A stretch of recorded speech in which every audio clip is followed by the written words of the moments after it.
Bone matrix needs good levels of calcium and other minerals needed for bone matrix ingredients or for the process of forming the matrix, such as zinc, copper and manganese. E.M. Carlisle wrote various papers in the 1970s and 80s describing silica and its role in placing calcium into the bone matrix, and also in the production of collagen. Silica can be found in whole grains, root vegetables and beets, alfalfa, nettles and horsetail.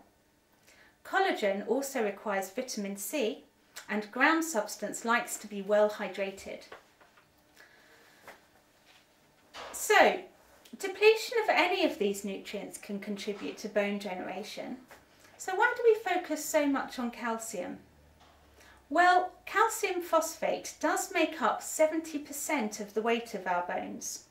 So for strong, healthy bones, we need to make sure this substance is available to them. This can be a problem, however, even when there is plenty of calcium in the diet. When we eat calcium-rich foods, such as sesame seeds, almonds, green leafy vegetables and broccoli, the body first of all needs to absorb it in the small intestine, for which it needs good levels of vitamin D as well as a healthy gut. The parathyroid then regulates how much calcium is kept in the blood. This is important as calcium enables muscles to contract, so it's needed in the blood, for example, to keep heart beating. Blood calcium levels have also been linked with nervous system function and blood sugar regulation. Any calcium that is surplus to the blood's requirements can be released for use elsewhere in the body. The next most important use we have for calcium is to buffer acidity. So if our tissue cells are too acidic, which is increasingly the case for many of us, we will send any surplus calcium there first. So the bones will only receive calcium if there is enough left over after that. What's more, if we need more calcium to buffer acidity than there is actually surplus to the blood's requirements, the parathyroid will actively pull calcium out of the bones, thus decreasing your bone density. This is often why nutritionists with a holistic approach will recommend a regular detox to help the body maintain a healthy alkaline balance at cellular level. As we get older, unless we are actively keeping on top of all of this, we have a tendency for our resources to dwindle, and for there to be an increasing strain on the endocrine system, which also includes the parathyroid glands that we've just mentioned. In fact, our bone density, as we've said, peaks in our 20s, and we tend to start laying down less bone after that. And then as women hit the menopause, they start to produce less estrogen, which is greatly involved in stimulating bone formation. So with lower estrogen levels, we're going to naturally be asking the body to lay down less calcium in the bones. It's no wonder that postmenopausal women are more affected by loss of bone density than anyone else. Calcium placement both at cellular level and within the bone matrix is much more likely to be impaired.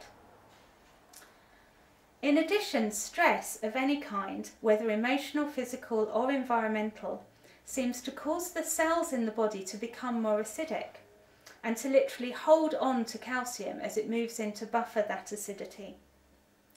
Magnesium is particularly involved in calcium placement here, and as a nutrient it's very often low in the diet due to over-processed foods and general depletion in the soil and therefore the food chain.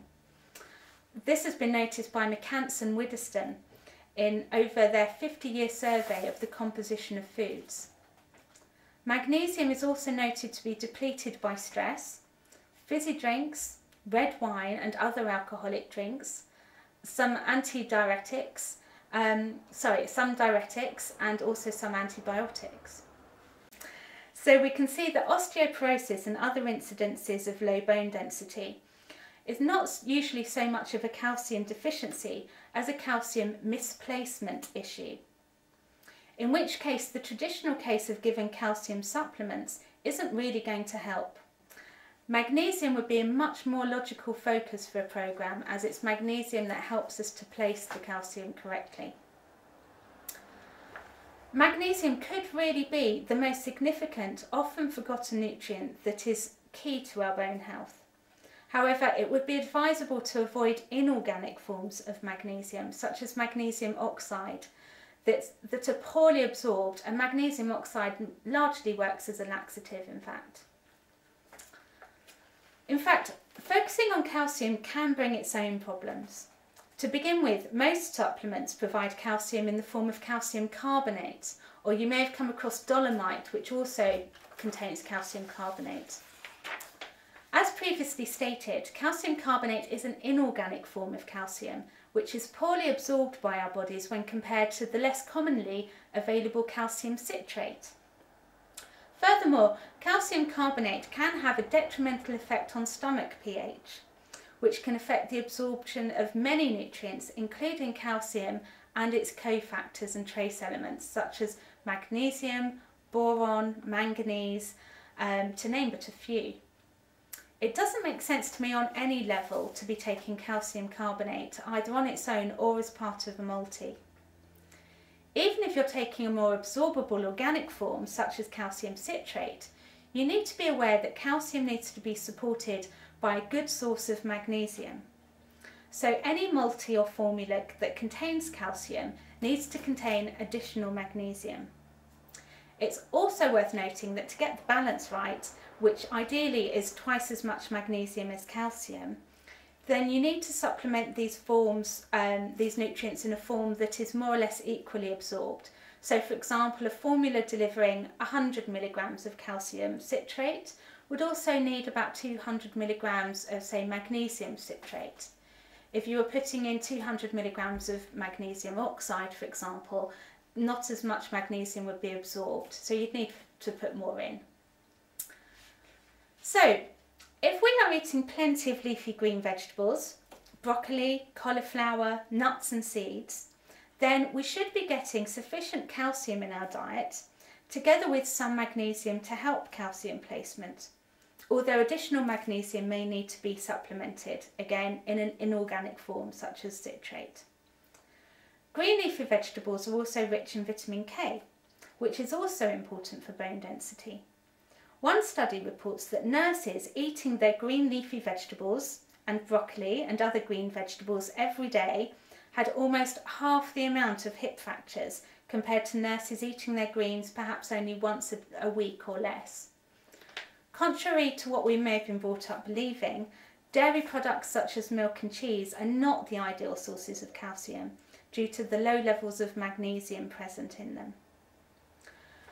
A good nutritional approach to either preventing or addressing bone density will need to focus on improving magnesium levels and absorption, and thereby helping to improve calcium placement, as well as ensuring adequate vitamin D and vitamin K, together with an alkalizing and hydrating diet and general endocrine support. If calcium appears to be deficient rather than just misplaced, then you would need to address how well the gut is absorbing nutrients, and perhaps only then look at further calcium supplementation, perhaps in citrate form as part of a balanced formula.